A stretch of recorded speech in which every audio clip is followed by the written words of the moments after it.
is Natalie Wood. I was born July 20th, 1938. But Natalie Wood is not my biological name. My biological name is Natalia Nikolarenko Zakharenko. But after I was born, my dad changed our last name to Gurdon because he was tired of getting called last because of alphabetical order. I started acting when I was 4 years old. When I was 4 years old, I started off in commercials. As I got older, I went into bigger productions. I was in A Green Promise, Rebel Without a Cause, Miracle on 34th Street, and lots more. But that was just a few. Here's something you guys probably don't know about my acting career. When I was in A Green Promise, I was balancing on a bridge. I knew it was going to collapse, but it collapsed too soon, and I tried to catch myself. Instead of catching myself, I broke my wrist. And my mother refused to take me to the doctor. Since she didn't take me to the doctor, now I have to wear all these bracelets. And now I have a giant bump that I am very embarrassed about.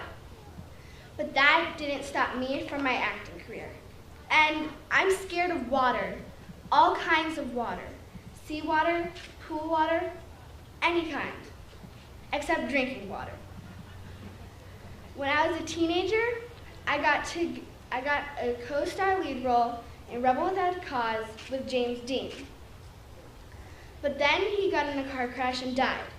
I was devastated when I found out. But that still didn't stop me. Nothing could probably stop me from acting. A few years later, I met my husband, Robert Wagner. But you guys don't want to know about him. He's a boy. And boys are kind of weird. But whatever. A few years later, I kind of stopped acting, but I act once in a while because I had two daughters, Natasha and Courtney. When I had them, I had to stay home and take care of them all the time because my husband was at work. I think people should remember me, Natalie Wood, because I won 3 Academy Awards before I was 23.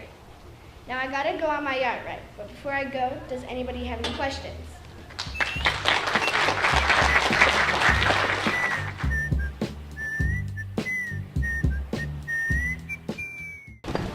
You know, people might say that I was tired. I wasn't physically tired, but I was tired of giving in. I am Rosa Parks, and let me tell you why I was tired. I was tired of people making us go through different doors and making us use different toilets just because of the color of our skin. Would you like to be treated like that? No. How would you like it if you were treated like that? That's why, on December 1st, 1955, I made history. I refused to give up my seat on the bus in Montgomery, Alabama. Let's say the bus was right here. I had to walk in, pay my fee, and walk all around the bus to the back door and into the front of the colored section. I could see a sign in front of me that said colored section. A couple of white people came in, and one man was left standing. The bus driver demanded for me and 3 other colored people to give up our seats. The other 3 left, but I stayed right in my seat. The bus driver got up and told me, "Why don't you stand up?" And you know what I told him?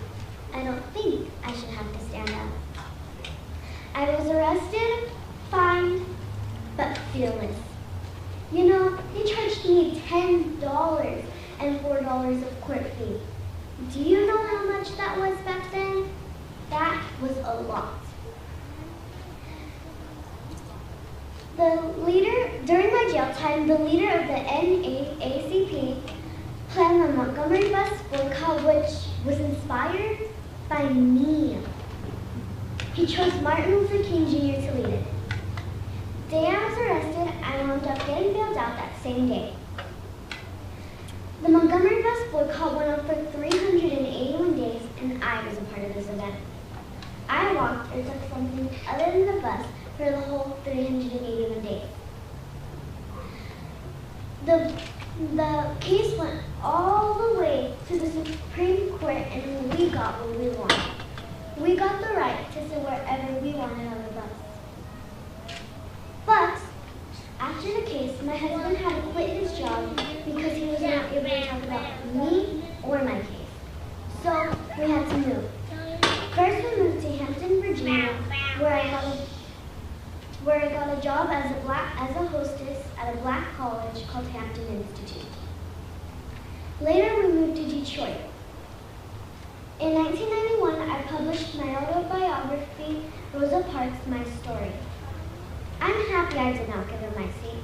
I wonder how it would be right now if I gave him my seat. Now, any questions?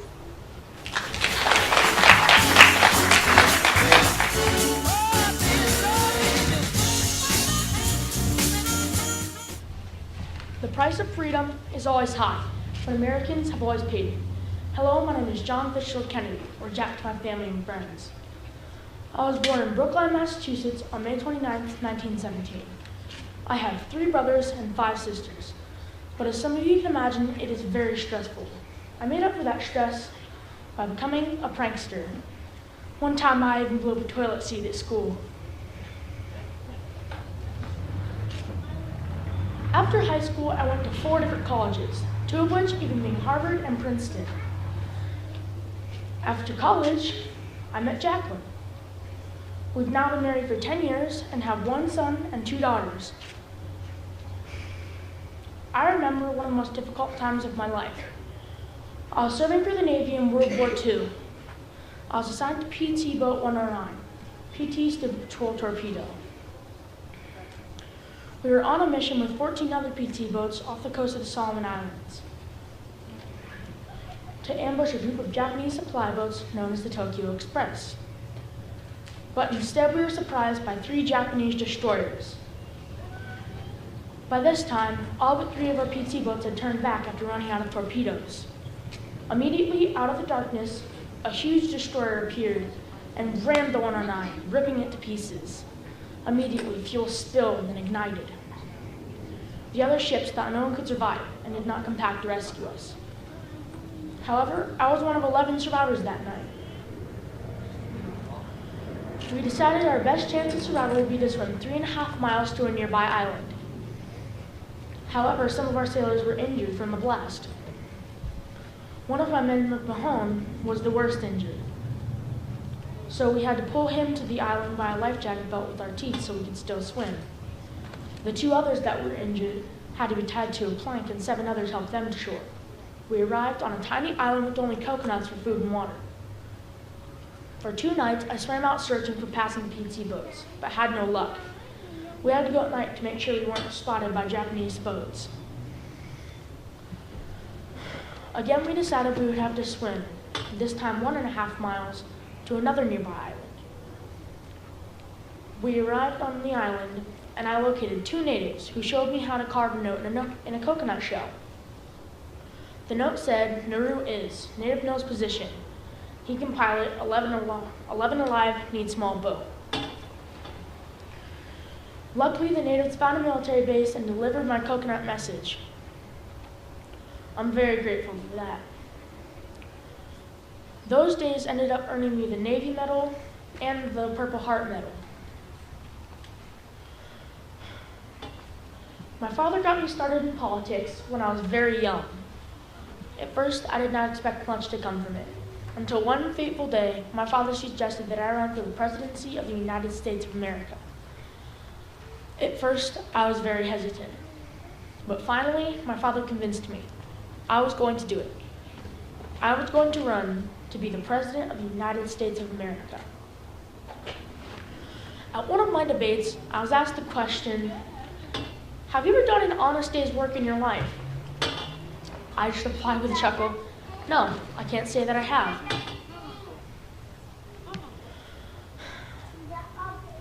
At one of my other debates, my competitor Nixon, I looked clean-shaven and confident, while Nixon looked pale, sick, sweaty, with a little bit of stubble.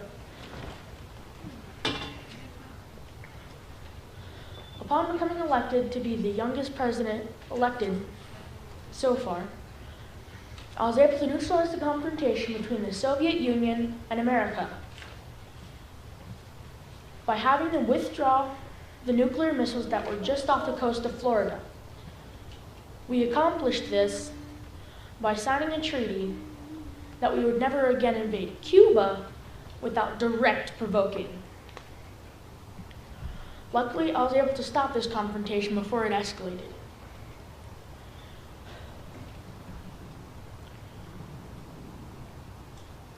Another thing I'm proud to take credit for is my speech at 2 a.m. at the University of Michigan, while I was still campaigning for the presidency. I had arrived with a plan of going to sleep, but instead there were 10,000 students waiting to hear me speak. So I did. I asked how many of them would be willing to serve their country by living and working in this developing world. There was such a positive response of answers that a new opportunity, a new agency was born. We decided to call this new agency the Peace Corps. Thank you all for your precious time. Any questions?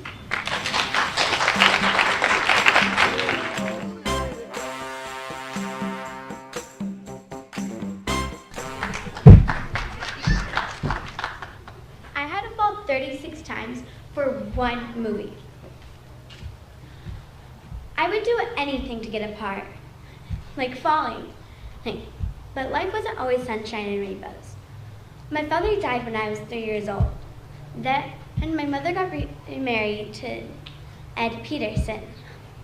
They moved off to Michigan, and I was sent to my stepfather's house. I was punished for looking in the mirror. But finally, 4 painful years later, my mother came back. My mother always noticed that I wanted to be in light, but it wasn't until when I was 14 years old that she sent me away to John Murray Anderson School of Dramatic Arts.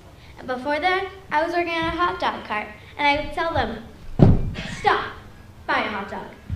And they did buy a hot dog, so it worked. When I noticed all of these models and how they were so lucky. And soon I decided I want to be a model.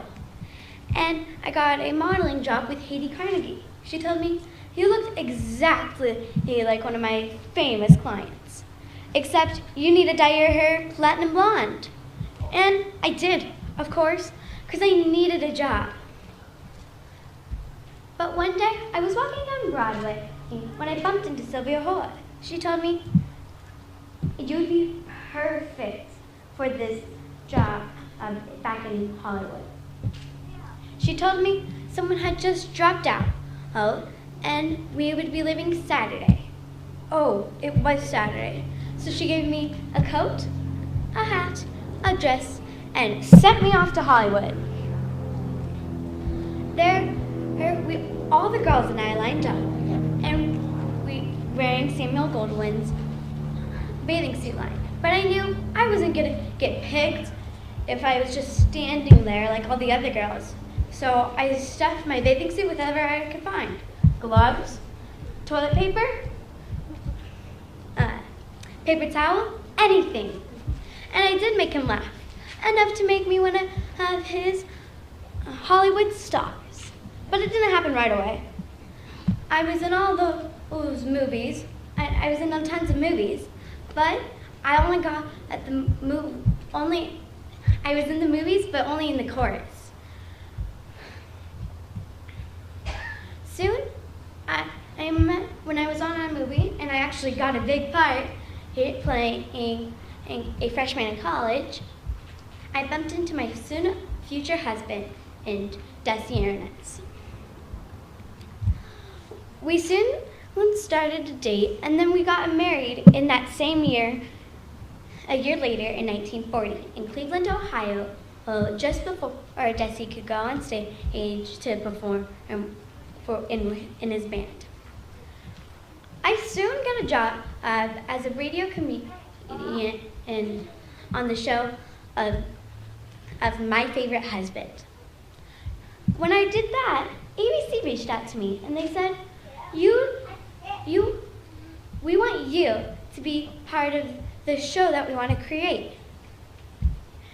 I was going to play a housewife, an all-American housewife who got into trouble, got herself out of it, and then was happy at the end with her husband.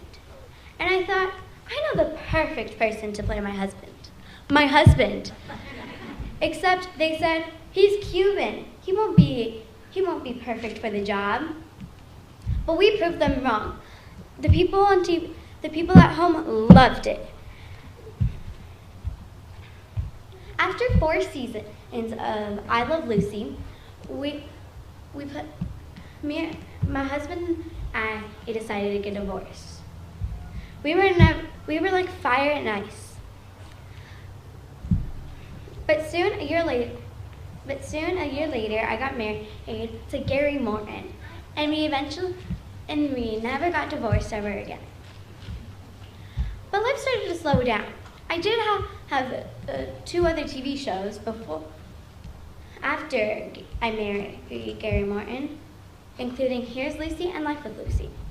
But life started to slow down. I was only on TV shows, and it was like someone interviewing me. But just remember, you really have to love yourself first, and everything else falls into line. You really have to love yourself to get anything done in this world. Now enough of me talking about myself. Do you guys have any questions?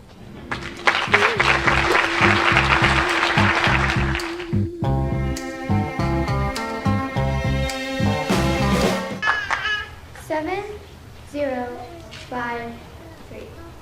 I never thought that I would get a mugshot for what I believed in. I was a small little girl growing up in the small town of Montgomery, Alabama. I had a younger brother named Sylvester. My parents, Leona McCauley and James McCauley. When I was a fine young woman, I met a man named Raymond Parks. Raymond was a former barber, and we soon after got married and ran the NAACP together. The NAACP is a national association for the advancement of colored people, and I had to get a new job. So a couple months later, I found a new job as an assistant tailor at the Montgomery, Alabama department store. Until one night, in 1955, I packed up my belongings and I left. I walked and I waited at the nearest bus stop. I was picked up by bus 2857. Colored people were not treated like I wanted them to be treated because I believed that we were all equal no matter our skin color. We had to sit in the back of the bus. I was sitting in the second row to the back. Bus driver James Blake and 3 white people boarded the bus. Bus driver James Blake ordered us to the back. And 3 people moved, and I stayed in my seat. And I heard people tell me to move. I stayed in my seat. Blake said, "If you don't move to the back of this bus, I'm going to call the police." "You can call the police," I said. Blake got off the bus and went straight for a telephone booth. The police arrived on the scene and on the bus and arrested me. I was arrested for violating segregation. I was not tired after work. The only tired I was tired of giving in. I was arrested December 1st, 1955. I did not get on the bus to get arrested. I got on that bus to go home. A couple of hours later, we arrived at the police station. The police took my mugshot. After the police took my mugshot, the guards grabbed my arms and threw me just out, and I smashed my hands to my wall. And still, I haven't recovered since. A couple of hours later, I requested a cup of water. The policewoman said, "The water is for whites only." I was very upset and very offended, but a couple of days later, I requested to phone my mother. I begged and begged just for one phone call. And after an hour of begging, I got the phone call that I deserved. My mother picked up and asked if I had been beaten. I assured her I was not beaten. My mother came to bail me out of jail 2 days later, and then I realized Martin Luther King started a boycott for colored people and their civil rights. My life is going to change forever. I was known as a mother of African American civil rights. I was also known as the activist for colored people and their civil rights. And the NAACP was known around the world. Because all this was happening, I have one thing to say. Racism is still with us. It is our job to prepare our children for what we have to meet, and hopefully we shall overcome. My name is Rosa Parks, and I will stand up for African American civil rights. Any questions?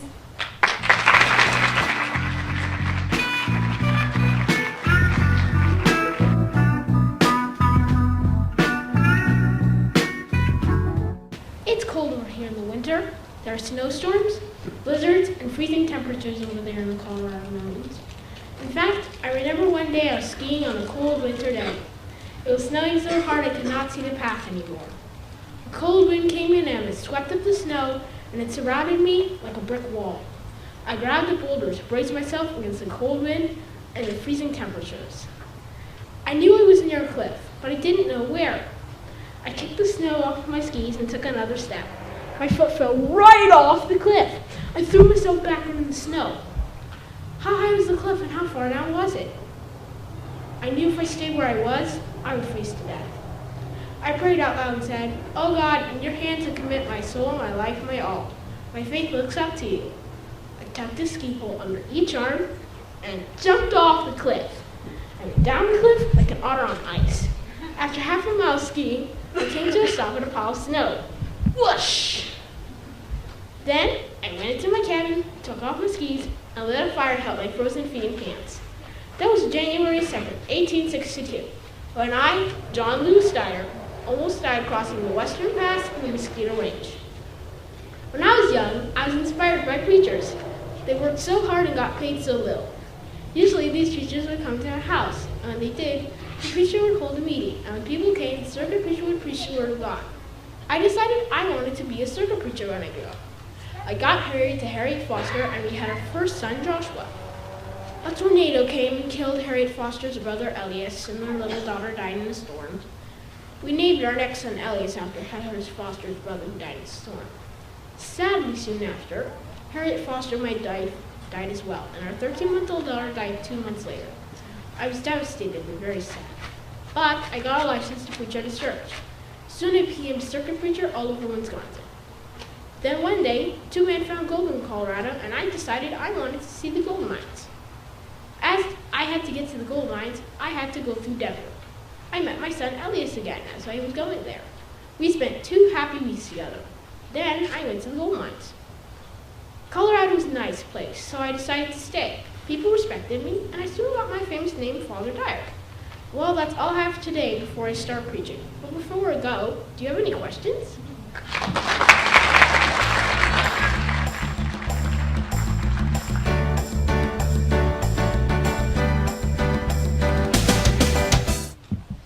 If you can't fly, then run. If you can't run, then walk. If you can't walk, then crawl. But whatever you do, just keep moving. But that's just me. I was always moving. Born January 15th in Atlanta, Georgia, I was named Michael King. But when my father, a minister at a church, changed his name to Martin Luther King, he changed my name to Martin Luther King Jr. I had a brother and sister named Edie and Christine. Now, I knew I wanted to be an actress from a young age. I remember a time when my brother and I went to ask the children of the neighborhood stores to play with us. They were white, and we played together many times. I went up, knocked on the front door, but when I asked them to play, they said, "I'm sorry, we cannot play with you because you are Negroes." Edie and I came home alone that day. Later, when we told my mother, she explained why the boys had refused to play, why our family didn't ride the streetcar, why there were parks and museums our family could not visit, hotels we couldn't stay at, restaurants we couldn't go to, and picture shows we could only watch from the balcony. She said, because they just don't understand that everyone is the same. But someday, it will be better. Her words gave us hope. And I said, someday, Mama, I can turn this world upside down. Now, my mom was a musician, and my dad was a Baptist at Ebenezer Baptist Church. He was the one who showed me and my siblings how to speak up against hatred and bigotry. I remember a day when my father and I went to a shoe store. The owner said he can only service in the back. My father grabbed me by the hand and me. Another time, I was sitting in the car with my father when a police officer pulled us over. Now, the police officer walked up and called my dad a boy. My dad said, "Stop. I am not a boy. This is a boy," as he pointed to me. "I am a man, and I will not listen to you until you call me so." As we grew up, I saw more and more of this. I kept going. When I was 15, I went to Morehouse College, the only all-black men's college in the world. I soon earned my bachelor's degree in sociology. I then attended Crosser Theological Seminary in Chester, Pennsylvania, followed by systematic theology at Boston University. During this time, I met Coretta Scott, a fellow actor and musician. We soon married and had 4 beautiful children.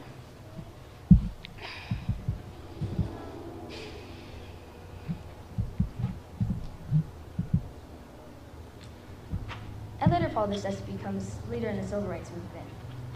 During this time, Rosa Parks got arrested because she did not give up her seat on a bus. I helped organize the first civil rights movement, a boycott called the Montgomery Bus Boycott. This stopped the separation of blacks and whites on buses. I later led thousands of protesters 50 miles from Selma to Montgomery, Alabama on a march for peace. People came from far and wide carrying signs like "Stop Jim Crow." Jim Crow was the segregation laws. These were identified and sold signs, but others had written signs like "My name's Christopher, and don't forget that, Mr. President." These signs were made because people wanted to be noticed, not identified as another black person in the crowd. As we marched, many people became scared of white citizens on porches armed with guns. They got reminded we were doing this for peace, so they kept moving. The night before one of my most remembered speeches, someone damaged the sound system. Repairmen worked all night to fix it. But later that day, I gave my most famous speech. I have a dream. I have a dream that my 4 beautiful children will soon live in a world where they are not judged by the color of their skin, but by the content of their character. This speech changed the lives of many African Americans. I almost literally turned the world upside down. If you can't fly, then run. If you can't run, then walk. If you can't walk, then crawl. But whatever you do, just keep moving. But that's just me. Remember, that can be you too. Any questions?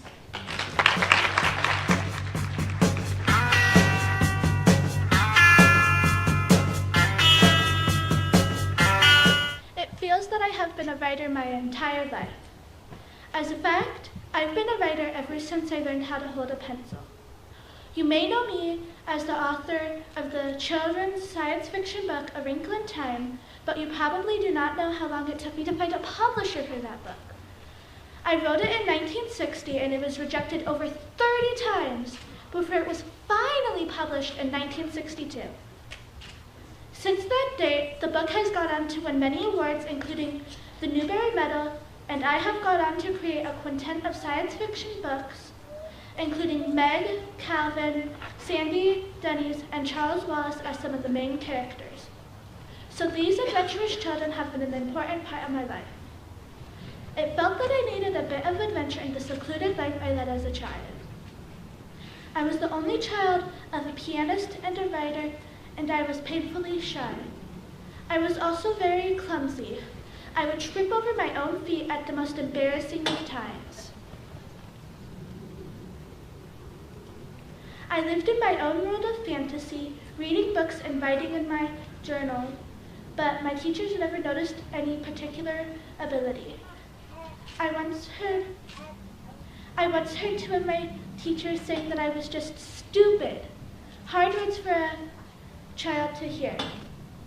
My parents often argued about what they should do with me and where they should be sending me, so they ended up sending me to boarding schools, first in France, then in Switzerland, and finally in North Carolina. And in between those schools, I learned from governesses who came to our home. It was hard to overcome the shyness in the world that I lived in. I began my career as a writer after I graduated college and moved to New York City, where I met and married my husband, the actor Hugh Franklin. It was a romantic courtship. We met in the cherry orchard and married in the joyous season, 2 of our New York plays. Hugh and I love the cultural scene of New York City. There were always so many plays and concerts to attend to, and so many writers to talk to and learn from. But Hugh and I published my first 2 books during this time. But after our children came along, Hugh and I decided that we had enough of the big city and made the move to a 200-year-old farmhouse in Connecticut. We bought and opened our own little country shop, and I dedicated myself to my family and my writing. I also worked as the leader of a choir at the local congregational church. I made some money as a writer over the years, but it was hardly enough to keep me going.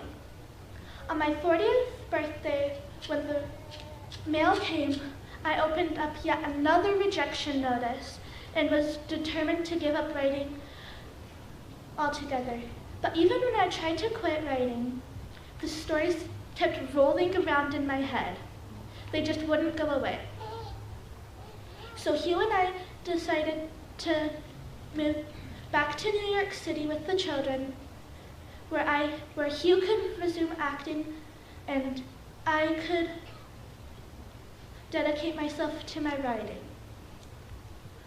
My inspiration came in an unusual way. We took the kids on a 10-week cross-country camping trip, and out there in the beauty of the plains, the mountains, the rivers, and the canyons, a story began to bubble up inside of my head. This story was about some children that were forced to travel to another world to rescue their father from a darkness that threatened to destroy them all. This story became A Wrinkle in Time. Over the years, I have noticed that A Wrinkle in Time will probably be my best-known book, but I still write and have published dozens of other books. We continue to split our time between the 200-year-old Connecticut farmhouse and our New York apartment. I also worked as a volunteer librarian at the Cathedral of St. John the Divine.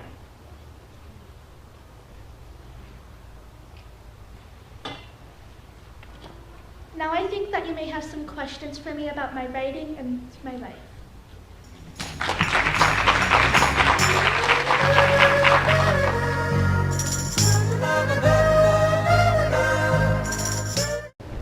I think of myself to be an American author who has gained some recognition with my book, The Good Earth, but I have not lived my entire life in this country. I was born in West Virginia in 1892, but most of my childhood I lived in China with my parents, who were Presbyterian missionaries. Even though my parents looked upon the Chinese as their equals, I had mixed emotions about the work of missionaries after I left China. I clearly see a double standard in the way we treat the Chinese. We send missionaries to China so the Chinese can get to heaven, but then we won't let them into our own country. My parents' intentions were always honest and pure, but I knew other families who held racist views towards the Chinese people that they were supposedly trying to help. If you have read my book, The Good Earth, I hope that my love for the Chinese people shines through it. My husband and I decided to raise our family in China, and we both enjoyed living and working with the Chinese people, even though there was a great political unrest there. Many years before, my father had said to us, "We will always be safe in China." I told myself the same thing in 1927 when war broke out between the communists and the nationalists. When we learned that Americans were being murdered, we knew that we would have to go into hiding. A poor Chinese family took us in, and we spent the night hiding in their basement, terrified, as we listened to the sound of gunfire in the distance. The next morning, our little family of 4 quietly slipped onto some American boats that took us to Japan. But we returned to China when it was safe again. After all, China was our home. But that would all change when my marriage started to fall apart, and I felt the need to return to the United States to get my daughter Carol the medical care she needed for her developmental disability. It was here in New York I met publisher Richard Walsh, the man who would become my second husband. It was also here I was inspired to write the book I am best known for, The Good Earth. I spent a year writing that book, holed up in my little attic room, pecking away at my typewriter, dreaming of the Chinese characters that filled its pages. It begins on Wang Lung's wedding day and is followed by the rise and fall of his good fortune. It is set in China in the years before World War I. And I enjoyed writing this book so much because it reminded me of people I had known from my childhood. The book went on to win many awards, including the Pulitzer Prize in 1932 and the Nobel Prize in Literature in 1938. I eventually turned the story into a trilogy, writing 2 more books about the life of Wang Lung and his family. My writing career continues to be successful, and my marriage to Richard has been a long and happy one. My only sadness comes from the fact that I have not been able to return to the country I hold so dear to my heart, China. The rise of communism in the country led them to ban my books and denounce me as an American cultural imperialist. Still, I one day dream of returning to the country that has meant so much to me throughout my life. Now, I think you may have some questions for me. What would you like to know?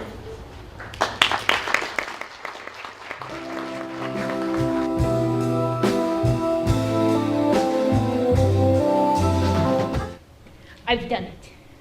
Only 4 years after helping Sputnik successfully launch, the Vostok 1, my magna opus, carries Yuri Gagarin into the sky. As I watch both of them take off, they take along with them my stride to fame and leave a permanent wing on the space race. I was born January 12, 1907. However, you Americans seem to be a bit behind. So it'd be December 30th, 1906. This wasn't a good time to live, however.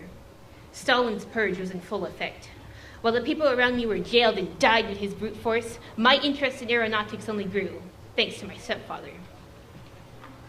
During my senior year, I was allowed to be admitted to Odessa Construction School.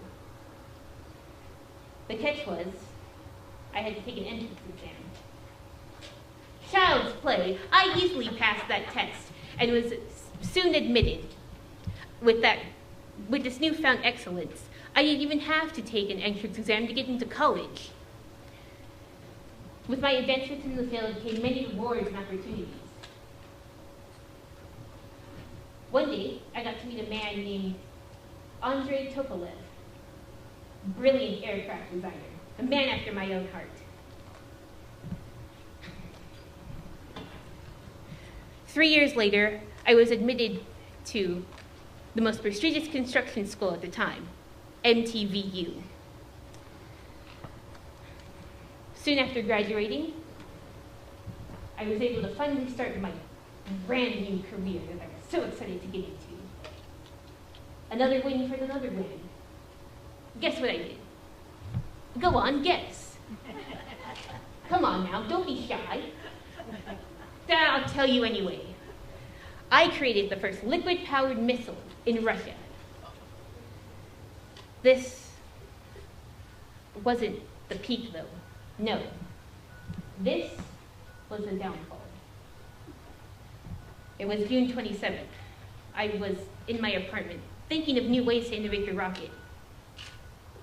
All of a sudden, 4 of Stalin's agents broke in. They beat me senseless. I pleaded for my innocence in a cold, dark interrogation room. I asked for water. The jailer picked up the cool, comforting glass. As I reached for its sweet blaze, he smashed the jug in my face. I was forced to admit I was a traitor to the Union and was soon shipped off to a gold mine in Colma River. This gold mine happened to be the most gruesome concentration camp at the time. I endured all the bruises and beatings the guards, or Okrana, gave me. The only way I got out of my 10-year sentence was through Tupolev. Bless that brave man. I don't know how he did it, but even if I did, I couldn't tell you without getting hunted down again. My woes still weren't over, but at least I never had to see that gold mine again. I was shipped off to a jail in Moscow and forced to work in abandoned stores in Germany during the died-down height of World War II. I was a slave to the country now. But it got me closer to my dream, if not even was. I couldn't wait to take the scraps and pieces from the abandoned stores and turn them into my explosive vision. On August 27th, I watched that vision, the R-7, soar into the sky, the first ballistic missile. During my time, we would meet a man named Yuri Gagarin, the man that I would be able to send into space. Starting in late 1957,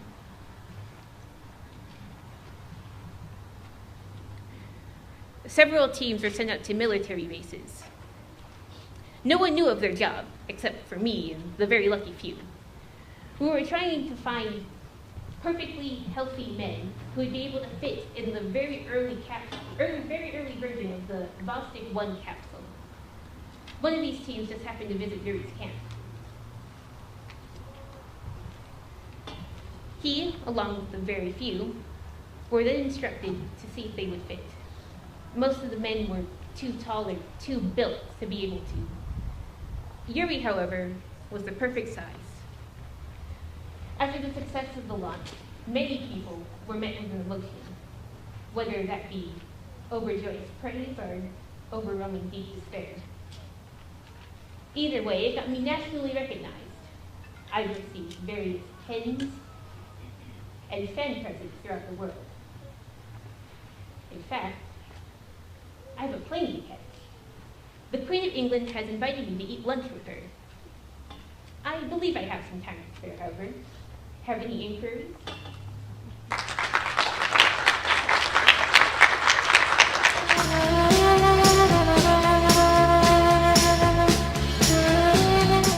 I started my life as a,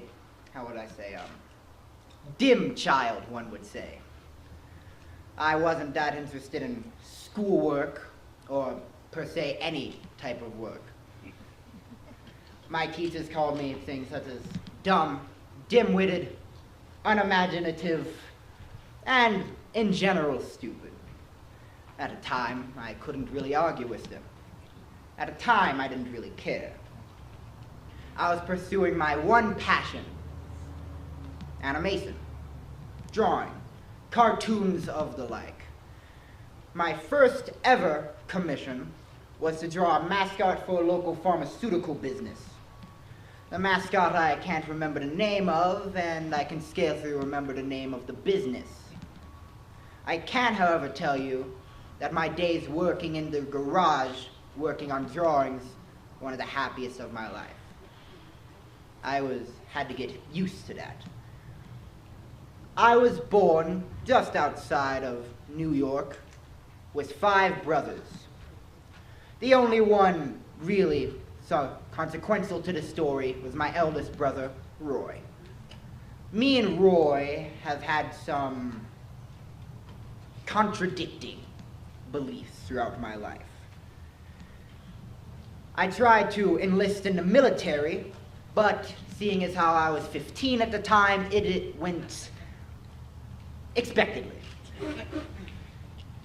But that didn't stop me from wanting to fight for my country, so when I reached the proper age, I enlisted in the Red Cross, where I served with them for, let's say, 2 to 3 years.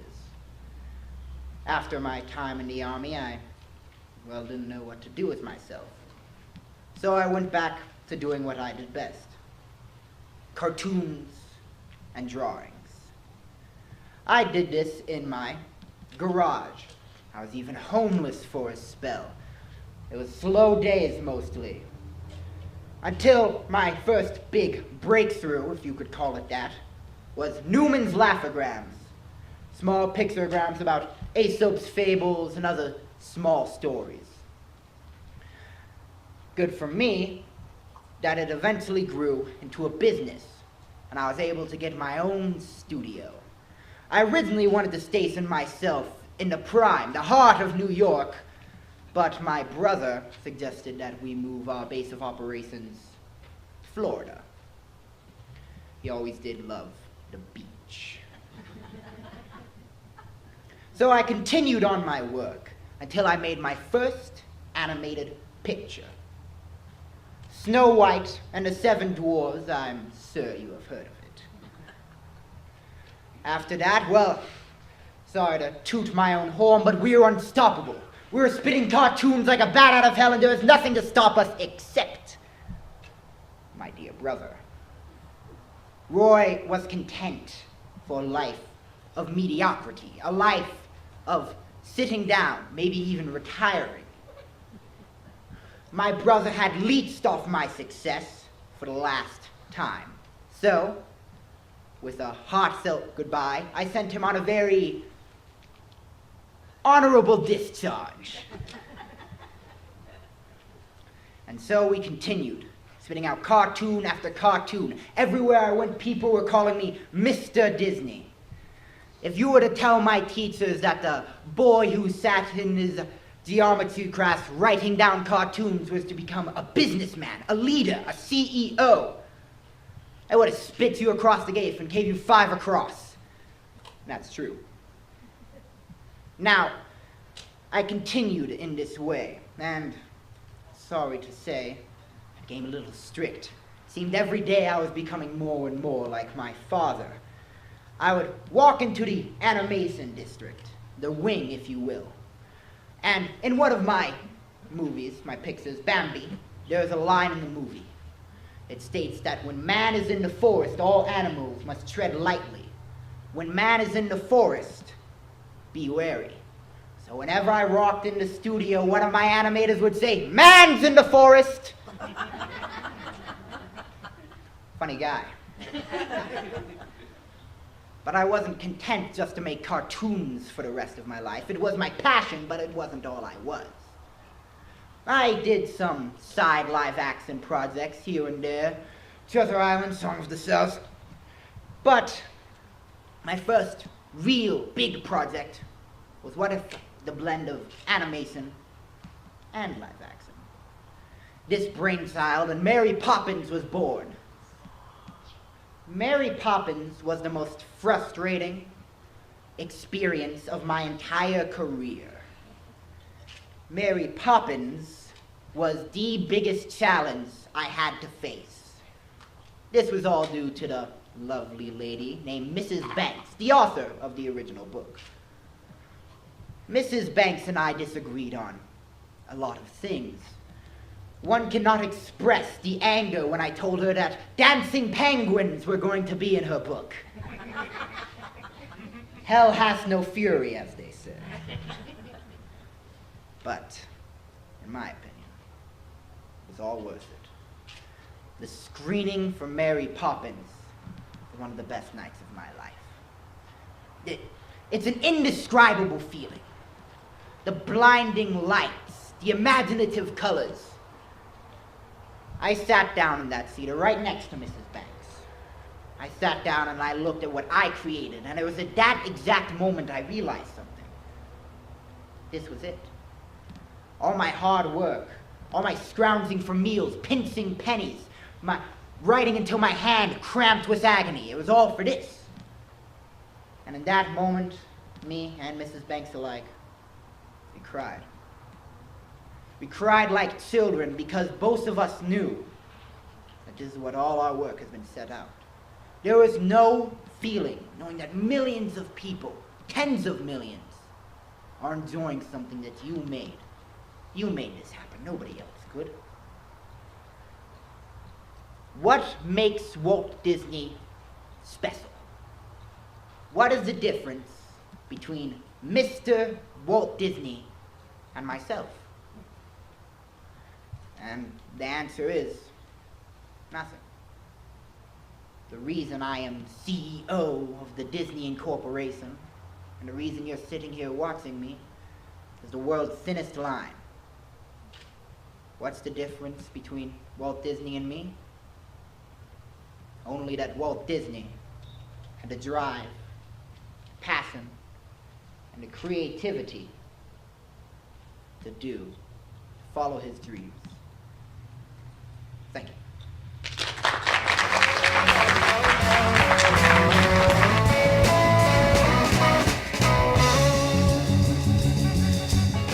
Good day. How's the crack, eh?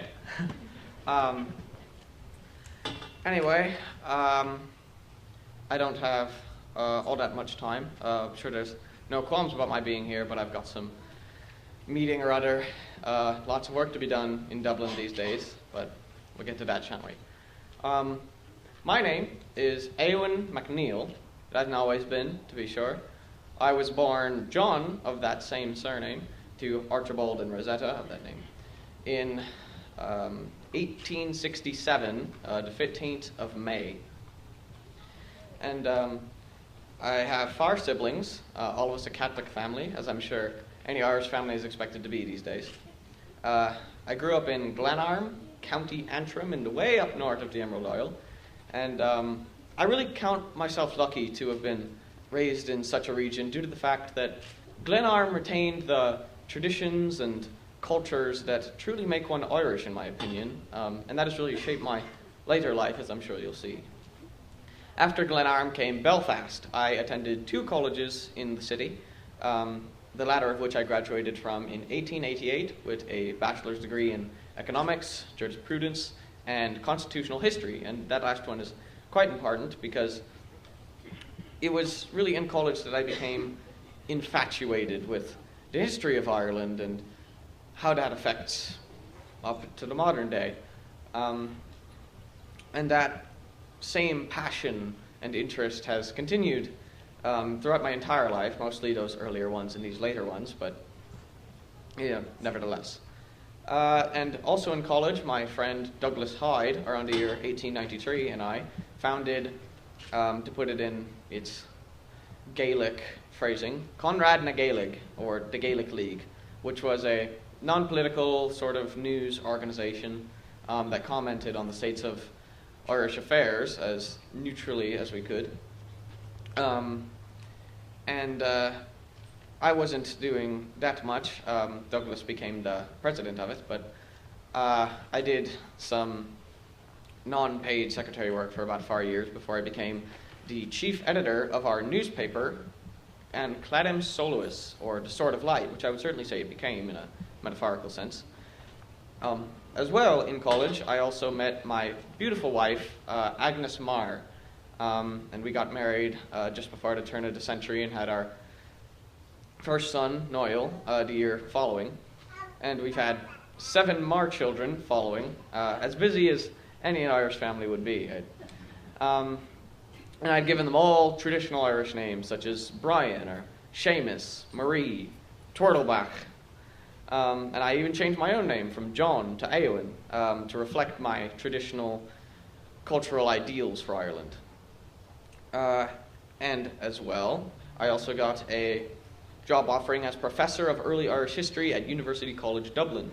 So I uprooted the whole family in 1908 and headed to what would soon become the capital of the Free State of Ireland. And as I came to Dublin, I also decided that the Gaelic League should be strictly political. I had wanted to do this for some time.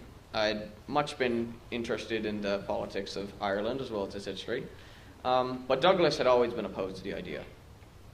Being a Protestant, as soon as I made the change from non-political to political, he left.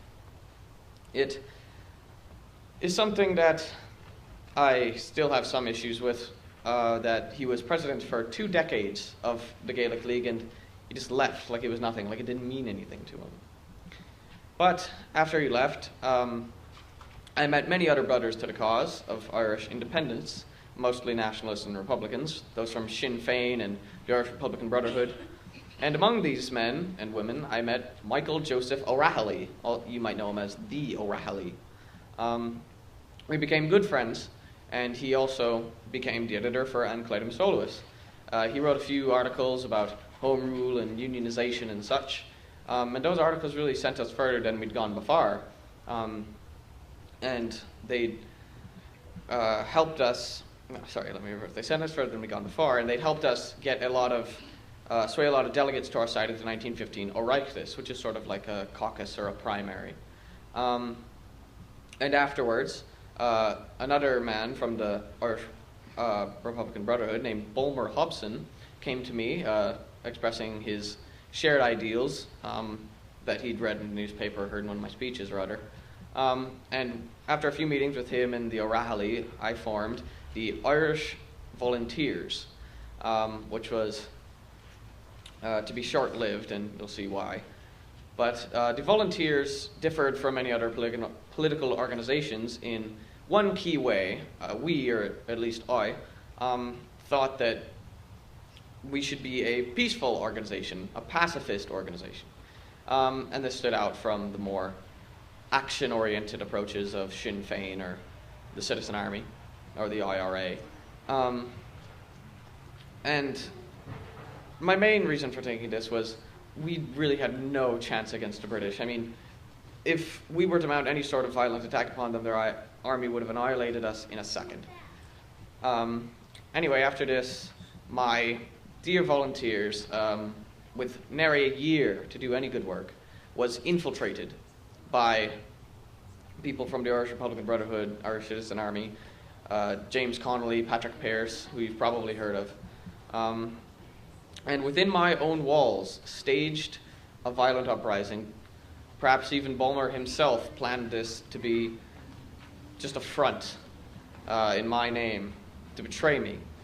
But anyway, they planned what would come to be known as the Easter Rising against my will, even trying to trick me with the so-called Castle document, which was stolen from British officials, claiming that I and other leaders like Pearse and Connolly were to be arrested. Of course, I figured out that the whole thing was faked, but I still had some hope that perhaps my friends Bulmer and O'Rahilly wouldn't betray me like this. Perhaps this was some sort of defensive act, not strictly violent. So I went to go receive a shipment of weapons from the Germans. This is during the time of the First World War, in Galway. But I soon learned that the man shipping them, Roger Casement, had been arrested on charges of past violence against the British and collusion with rebels, aka the Irish Republican Brotherhood. And I knew now that this was to be no defensive act, this rising. I withdrew all my volunteers with a printed notice, hoping that this would damage the Brotherhood and the Army's plans, and it did. They lost about half their members in all of their cities, and the Easter Rising failed, as it always would have. Of course, I was arrested besides, despite my direct opposition to the idea, along with Patrick Pearse and James Connolly and others. But prison was not a long stint for me. I was released in under a year, and the following year I was appointed to the Dáil Éireann of Sinn Féin. And on Sinn Féin I served as a representative of education in Londonderry City, and I was fairly instrumental in getting independence for Ireland.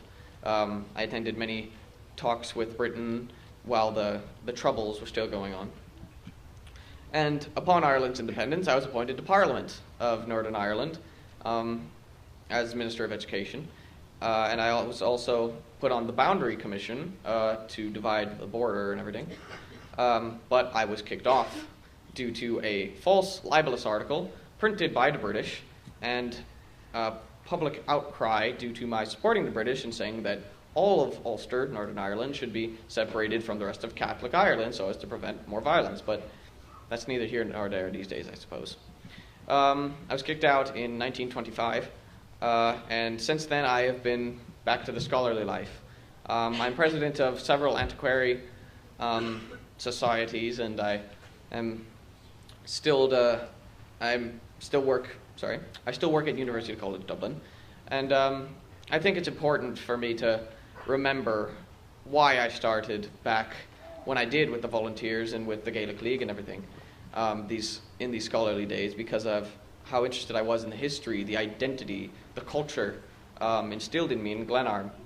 And I think that that's important for anyone of any sort of heritage from any place, really to remember to remember why you do something and how your own family history and everything influences that. And look how that worked out for me. Got a Republic of Ireland, and I'm speaking to all you fine Americans. So I have to get to that meeting soon, but any questions?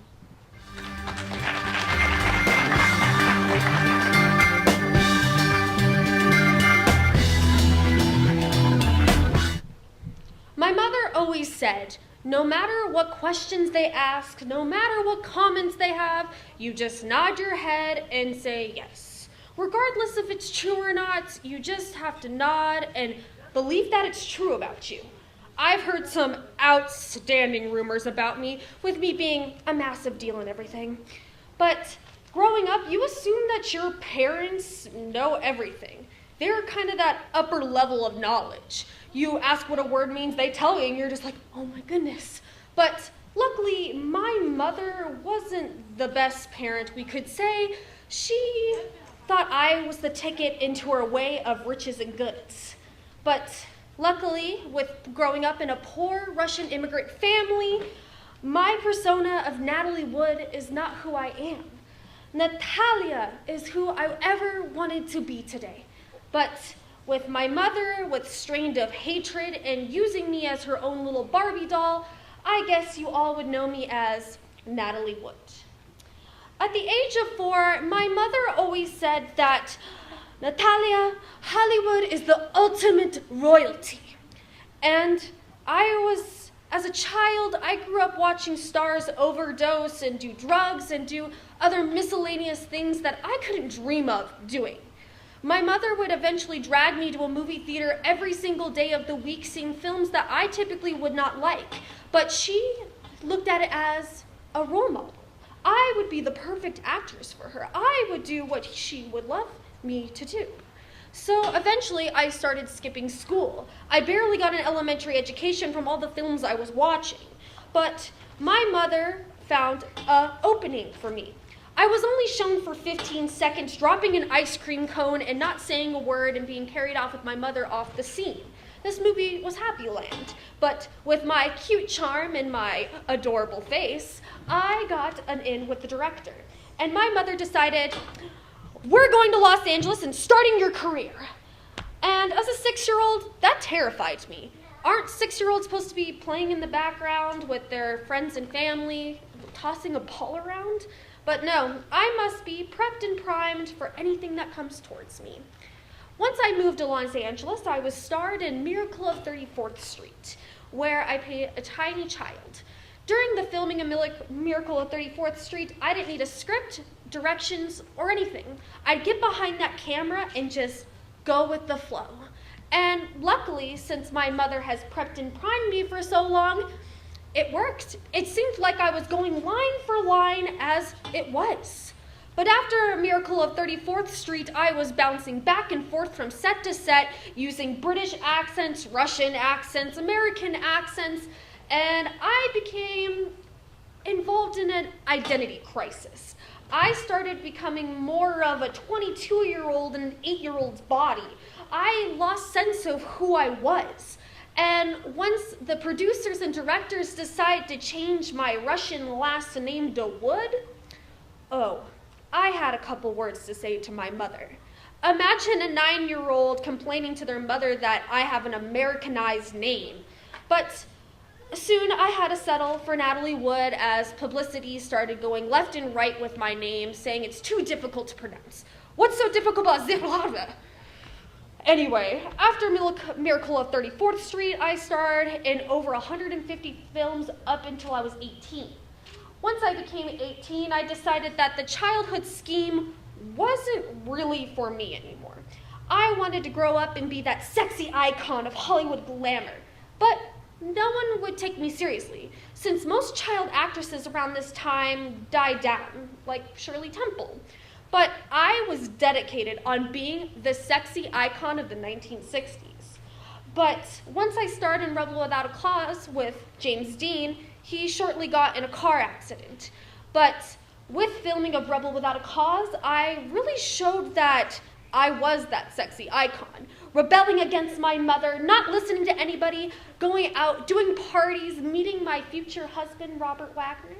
But little do they know, behind all of that, the one thing my 4-year-old self warned me about, drugs, alcohol, and other miscellaneous things that I didn't want to be involved of, I was shortly involved of. Once I received 3 Academy Award nominations and not winning a single award, I was feeling a little down on my luck. So I decided to be starred in West Side Story, where I would sing my heart out and be an amazing actress. But after the film was aired and I went to go see it as the preview, I learned that my singing was dubbed over. That's right, my singing was not in the film. I was furious. I was upset with the whole film and I wanted nothing to do with them. I wanted them to remake the whole film without me, because what's West Side Story without me? But luckily, my director convinced me that it's only for show business. It's going to get bigger. We don't want to ruin that perfect voice of yours. But we all know he was lying. But after West Side Story, it received Best Picture, Best Everything. But what was I left for? Nothing to show for. My singing's not in it. I'm not awarded. So what do I really get out of all this acting business? Sure, my mother gets all my money, but if I quit, my family demolishes, they lose their house, my siblings won't be able to go to school, my whole family rests upon my shoulders. But luckily, my husband and I have been taking a year off of Hollywood, and I assume to not be there for 2 more years. Maybe I let the limelight die around while I quit doing drugs and actually maybe be able to start a family sometime. But before I go back to Los Angeles, I can take some questions.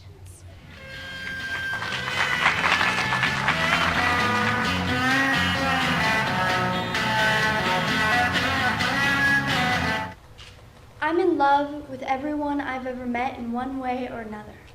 I'm just one crazy, unhinged disaster of a human being.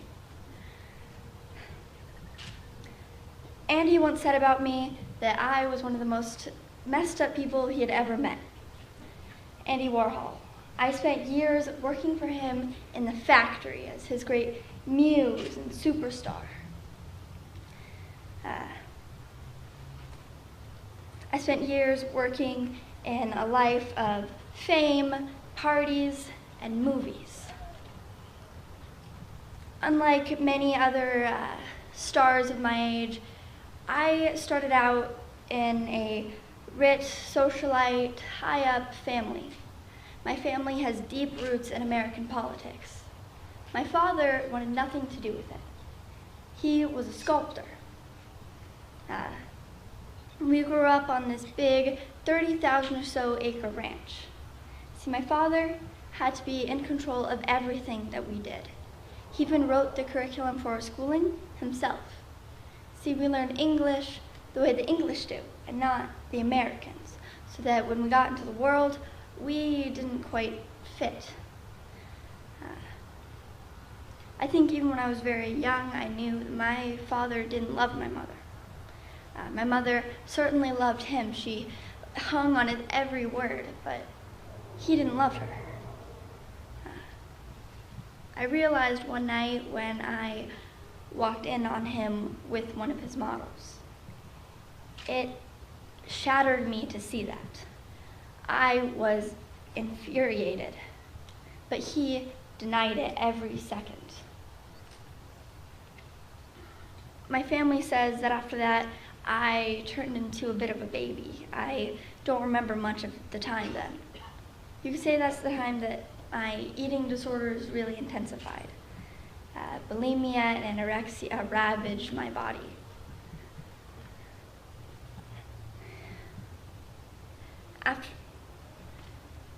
After a while, it got so bad, I was sent to a mental hospital. There, I didn't get better till after I had dropped down to 90 pounds. Once I was released, I moved to Cambridge University, a nice proper school for my father. Though I was forced to move back home when I got a call. Bobby had died at the hospital, and Minty died around New Year's Eve. 2 of my brothers killed themselves around 6 months of each other. After that, my life was spiraling out of control, and I wanted to be in charge of my own life. So when I turned 21, I took a trust fund from my grandmother and I moved to New York City. I rented my own apartment and I started taking dance lessons. I had no idea what I was going to do. I just knew that I was going to do something. Maybe be an actress or a model, but something. A few months in, and I had already totaled my father's Porsche, which is why I had a big cast on my leg when I met Andy. It was at a party. Everyone was there. Even Marilyn Monroe was at that party. But I had been dancing on the tabletops with a big cast on my leg. I think that's why Andy first noticed me. See, I was the one who got to go to the factory. The factory. It's some second story of an apartment building in downtown New York. 100 people drive by every day having no idea what lies inside. It's the silver factory. Everything in it is silver. The walls, the floors, the furniture, even my hair was silver. We call it the factory because it's a production line of art, something new every single day. Some days it was paintings, others it was photo shoots. But with me, it was movies. The first film I ever starred in for Andy was called Poor Little Rich Girl. It simply featured me in my apartment talking about my life and on the phone and doing my makeup. This method of non-acting became a staple for Andy in his films. At the time, Andy is best known for his influence in the new American art movement of pop art. It consists of bright colors, simple lines, and everyday objects. Right now, his most famous painting is a gigantic painting of Campbell's soup cans.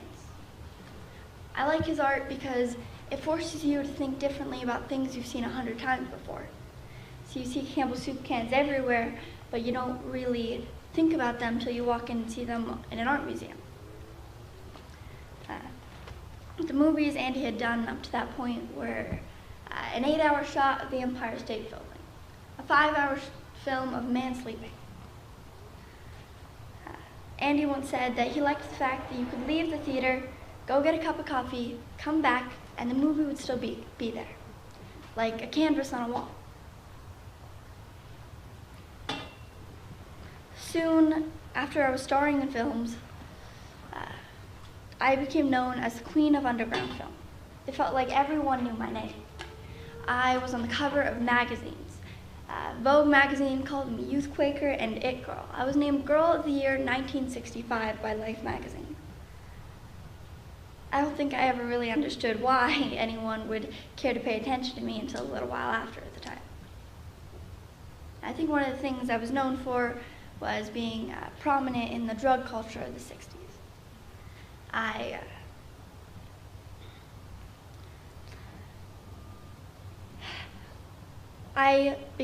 I blossomed into a healthy young drug addict. See, but no one really cared to look behind the picture. I think another thing I was known for was I had great relationships with the musicians, especially Bob Dylan. If you ask him, he'll say, we're just friends. Bob had always told me that I needed to leave the factory, that Andy had to be making more money than he was giving me, and that I should make him stop showing my films in public. It was actually one night at a party, and I was talking about Bob like I always was back then. And Andy turned to me and he said, you know he's married, right? I went to the back and I called him. Hey, Bob, we were just talking and I was wondering, are you married or anything? After that, I stormed back to the party and I announced that I was leaving the factory forever. After that, the next few years of my life are a blur of one scandal after the other. I got in trouble with the law, I burnt down my apartment, and I landed myself back in the psych ward. But that's where I met Michael. We've been married for about 4 months now. I wish I could say everything was going perfectly, but I guess the psych ward romance isn't the best place to start a relationship.